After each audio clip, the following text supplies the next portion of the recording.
এখন আমি যাচ্ছি হাওড়া ময়দানে।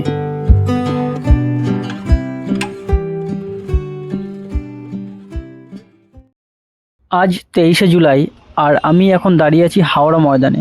এখন 11টা 45 বাজে।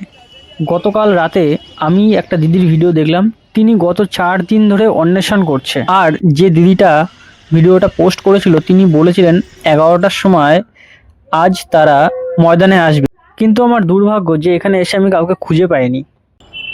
গত 2-3 দিন ধরে আমার কোনো কাজ নেই, তো বাড়িতে বসে আমি দেখছিলাম যে দিল্লির যন্তর মন্তরে যে নিট এক্সামের প্রশ্ন ফাঁস হয়েছিল তার জন্য যে আন্দোলন হচ্ছে, সেখানে সেই আন্দোলনকে সমর্থন করে আমাদের কলকাতায় কিছু আন্দোলন করেছিল ছাত্ররা, যেমন যাদবপুর থেকে গড়িয়াহাটে, তারপরে মেডিকেল কলেজের সামনে। আমি আরও একটা ভিডিও দেখলাম, সেটা হচ্ছে যে হাওড়া ময়দানে আজকে একটা আন্দোলন হবে, তো সেই উপলক্ষে আমি আজকে এসেছিলাম। কিন্তু এসে দেখি এখানে যে মানে পেলাম না, আমি কাউকে কোথাও খুঁজে পেলাম না, তো একটু আপসেট লাগছে। কিন্তু তাও আমার ভালো লাগছে যে আমি আজকে ঘরের মধ্যে নেই, বাইরে এসেছি। আর আমার পিছনে দেখছি এখানে হাওড়া ব্রিজ, বেশ ভালো লাগছে। আর হাওড়া স্টেশনের পাশে একটা রেল মিউজিয়াম আছে, আমি একটু ওখানে যাবো, ঘুরে আসবো। দেখো কত ভোলে বাবার ভক্ত যাচ্ছে তারকেশ্বর জল ঢালতে। এখন আমি আছি হাওড়া স্টেশনের ঠিক সামনে।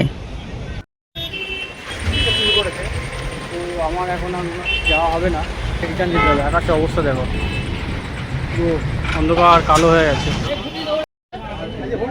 বৃষ্টির কারণে আর রেল মিউজিয়ামে যাওয়া হলো না।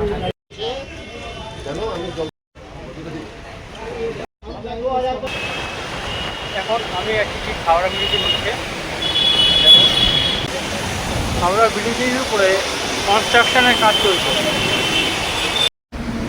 কিছুদিন আগে আমাদের প্রাইম মিনিস্টার এই গঙ্গায় নৌকো করে ঘুরছিল।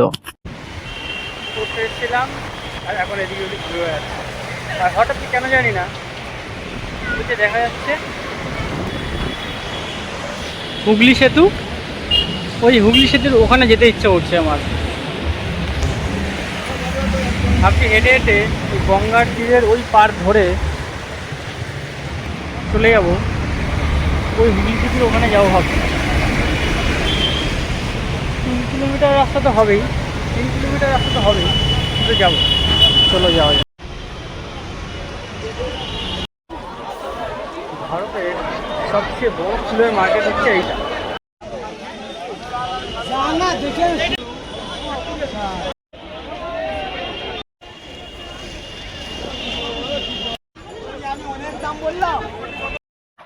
একা একাই ঘুরছি কোনো উদ্দেশ্য ছাড়া।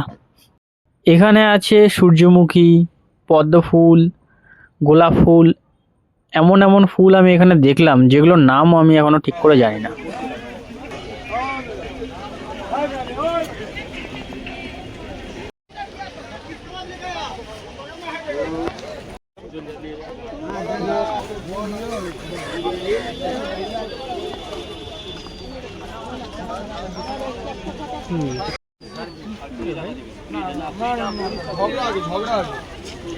সেই ফুলটা মানে রং লাগানো রয়েছে।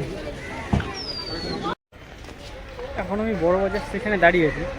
এখান থেকে ভেবেছিলাম ট্রেন ধরে হুগলি ব্রিজে যাব, কিন্তু এখন ট্রেন আছে 3:30টার সময়।